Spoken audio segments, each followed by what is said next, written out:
하나님이 하신다. 하나님이 하신다.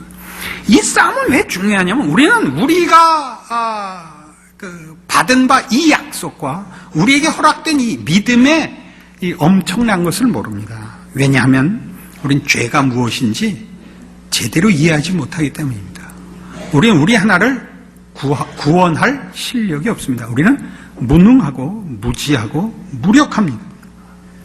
그래서 이 싸움에 지금 이 16장 16절 이하의 이 내용에 뭐가 덧붙여지냐 하면 21절 이때로부터 예수 그리스도께서 자기가 예루살렘에 올라가 장로들과 대제사장들과 서기관들에게 많은 고난을 받고 죽임을 당하고 제3일에 살아나야 할 것을 제자들에게 비로소 가르치시니 베드로가 예수를 붙들고 가나요 가로되 주여 그리 마옵소서 이 일이 결코 주에게 미치지 아니하리이다. 예수께서 돌이키시며 베드로에게 이르시되 사단아 내 뒤로 물러가라. 너는 나를 넘어지게 하는 자로다. 네가 하나님의 일을 생각지 아니하고 도리어 사람의 일을 생각하는도다 가 나오는 겁니다. 그러니까 베드로는 지금 이 신앙 고백을 고백상 올바로 했지만 아직 뭘 하고 있냐면 이것이 진심이고 헌신이고 자신의 열정인 것입니다. 신앙은 열정의 문제가 아닙니다. 그것이 근거가 됩니다. 신앙은 뜨거워야 된다고 누가 그러던가요? 뜨거울 수 있습니다. 뜨거워야만 그 신앙이 유효한 것은 아닙니다. 우리가 은혜를 말하면서 은혜를 공로화시키곤 한다는 것을 우리가 늘 기억을 해야 됩니다. 그럼 뭘 보면 알 수 있냐 하면 우리가 우리를 채점해서 신자답지 못하다고 생각할 때는 하나님과의 관계를 불안해하게 됩니다. 언젠가도 이런 얘기를 했죠. 주일날 예배 안 보고 땡땡이 치고 등산 가시면 하루 종일 뒤통수가 가려워요. 산이 무너질 것 같고 지진이 날 것 같고 그렇습니다. 그거는 여러분의 영이 깨어 있다는, 그러니까 구원을 받았다는 뜻입니다. 그러나 하나님은 땡땡이 친다고 해서 돌 던지는 분은 아닙니다. 잘했다는 건 아닙니다. 여러분 영혼과 양심의 가책을 받는 것 그거 옳고 하나님이 그렇게 하십니다. 또 여러분을 산에서 안 넘어뜨리면 돌아오는 버스에서 뒤집어 놓지 않으십니다. 괜히 여러분이 혼자 고민하고 애쓰고 그리고 그 다음에 감사원금 따블로 해서 메꾸고 하나님을 뭘로 보는 거예요? 그렇게 속이지 마세요. 그렇게 믿음을 값싸게 처리하려고 그러지 마세요. 그런 싸움이 아닙니다. 어디에 근거가 있는가를 하나님이 끊임없이 가르치십니다. 그래서 그 안에 있는 은혜를 우리에게 확인시키죠. 그래서 어디로 끌고 가요? 베드로의 충심과 그의 정열을 받지 않으십니다. 뭐라고 답하시냐 하면 24절 이에 예수께서 제자들에게 이르시되 아무든지 나를 따라오려거든 자기를 부인하고 자기 십자가를 지고 나를 쫓을 것이니라입니다. 주를 쫓는 문제는 헌신과 의욕의 문제가 아닙니다. 전혀 그렇지 않습니다. 그래서 빌립보 4장에 가시면 아주 재미있는 성경에 여러분 잘 아시는 322페이지 신약성경 빌립보서 4장 10절입니다. 이 유명한 고백이 나오는데 내가 주 안에서 크게 기뻐하면 너희가 나를 생각하던 것이 이제 다시 싹이 나미니 너희가 또한 이를 위해 생각은 하였으나 기회가 없었느니라. 내가 궁핍함으로 말하는 것이 아니라 어떠한 형편에든지 내가 자족하기를 배웠느니 내가 비천에 처할 줄도 알고 풍부에 처할 줄도 알아. 모든 일에 배부름에 배고픔과 풍부와 궁핍에도 일체의 비결을 배웠노라. 내게 능력 주시는 자 안에서 내가 모든 것을 할 수 있느니라.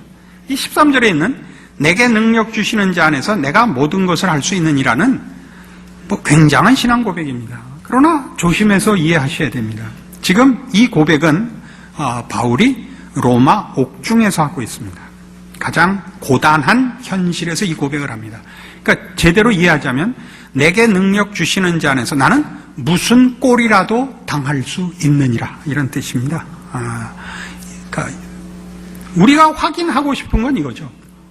신앙이라는 이름을 동원하여 내 소원을 이루는 것을 신앙이라고 하지 마라 이거죠. 아브라함이 받은 축복들이 아브라함에게 이유가 있어서 받은 것이라고 그렇게 읽고 싶은 우리의 죄악된 본성이 신앙 전체에 대하여 하나님 앞에 내 소원을 이루어내기 위하여 하나님을 만족시키는 무엇을 바치는 싸움이라고 생각하지 말란 말이죠. 그 바치는 것을 심지어 신앙이라는 이름으로, 제가 주를 사랑합니다, 주를 위하여 목숨을 버릴 각오가 되어 있습니다, 내게 능력 주시는 자에서 내가 뭐든지 할 수 있습니다 라는 식으로 몰고 가는 식으로 스스로 속이지 말라고요. 스스로 속이지 마세요. 하나님은 일에 대하여 응답하시지 않습니다. 여러분이 주를 위하여 목숨을 내놓을 각오를 하고 계시고 주를 위하여 어떤 희생도 각오하고 계십니까? 그러면 당하세요. 그게 성경의 얘기지. 이런 각오를 했으니까 거기까지 내가 하는 거 다 하고 그다음에 안 당하게 해주는 결과를 요구하는 건 사기라고 그럽니다. 사기, 날강도입니다. 그렇게 하나님을 시험하지 마십시오. 이 부분은 어찌 보면 지금 제가 경고한 것 같이 잘못된 자신의 야망이나 자신의 욕심들을 신앙이라는 이름으로 하나님의 등을 쳐서 뺏는 잘못을 저지를 뿐만 아니라 더 크게 좌절하지 않을 때서 좌절한다는 데 문제가 있습니다. 우리의 신앙 현실은 늘 우리 스스로에게서 자격을 찾을 수 없는 것이 현실입니다.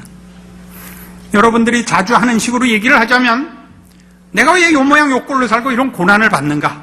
그래서 가만히 생각해 보면 기도도 등한히 했고 헌금도 띄어먹었고 할 말 많죠. 이랬으니까 하나님이 나한테 복을 주실 리가 없지 라는 식으로 점검하시지 않습니까? 거기에서 벗어나게 하는 겁니다. 우린 그렇지 않습니다. 우리는 잘못해도, 우리는 미흡해도 하나님은 우리에게 미흡하시지 않습니다. 하나님은 신실하심과 신적 긍휼하심과 그 무한하신 사랑으로 우리를 대하시고 지키시고 간섭하시고 붙잡으십니다. 우리만 붙었다 떨어졌다 우리가 하는 것인데 이것이 모든 성도들에게 미치는 그 영향은 너무 큽니다. 자기가 생각해 놓은 식으로 자신의 부족함을 확인하는 거야 좋지만 그것 때문에 하나님도 나를 좋아했다, 미워했다, 편들었다, 돌아섰다 한다고 생각하는 것만큼 성경이 얘기하는 것과 다른 것은 없습니다. 여러분은 못났어도 하나님은 일향미쁘십니다. 자기를 부인하실 수 없다고 했습니다. 이것이 우리 모두가 알아야 하는 기독교 신앙의 본질이요, 기독교 신앙을 복음이라고 하는 이유입니다. 복음, 왜 복된 소식입니까? 우리의 못난 것에 의하여 영향받지 않는 하나님의 신실하심이 기독교 신앙의 본질인 탓입니다. 우리는 모두 이런 식의 격려를 받습니다. 아브라함 가짜, 바울 가짜, 이런 격려를 받습니다. 이것만큼 기독교 신앙을 모르는 표현이 없습니다. 물론 이것이 신앙적 격려로서 쓰일 수 있습니다. 이렇게 얘기하는 것이 온통 잘못이라고 얘기할 수는 없습니다. 그러나 그런 표현이 그래서 아브라함 같고 바울 같다는 것을 오해한 것이라면 문제인 겁니다. 어떤 오해? 아브라함도 바울도 위인이 아닙니다. 하나님의 은혜 위에 선 은혜를 입은 자들이요, 하나님의 어떠하심이 드러난 자들이지 그들 각자가 우리와 다른 종자가 아니올시다. 그래서 2부 설교 하도 화가 나서 아브라함 개새끼 해갖고 다 도망갔어요. 왜 아브라함이 개새끼겠어요? 아브라함을 신격 위인화하는 새끼들이 개새끼지. 이거 하지 말라고 그랬는데 이렇게 해야만 분명해져서 그래. 아브라함을 미화시킬 때마다 이 생각을 개새끼라 그랬는데 난 천국 가면 살 데가 없습니다. 모세도 흉받고 다 봤어요. 어디에 숨어 살아야 될지 모르겠어요. 이슬람 교도들 틈 속에 가 있어야 돼요. 그러나 이것이 성경입니다.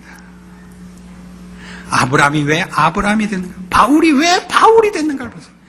하나님에게 감격하여 그가 바친 헌신, 아니 그거 아니고 하나님의 하나님 되심의 무한하심이 아브라함의 평범함과 바울의 못난 것을 덮고도 남았다.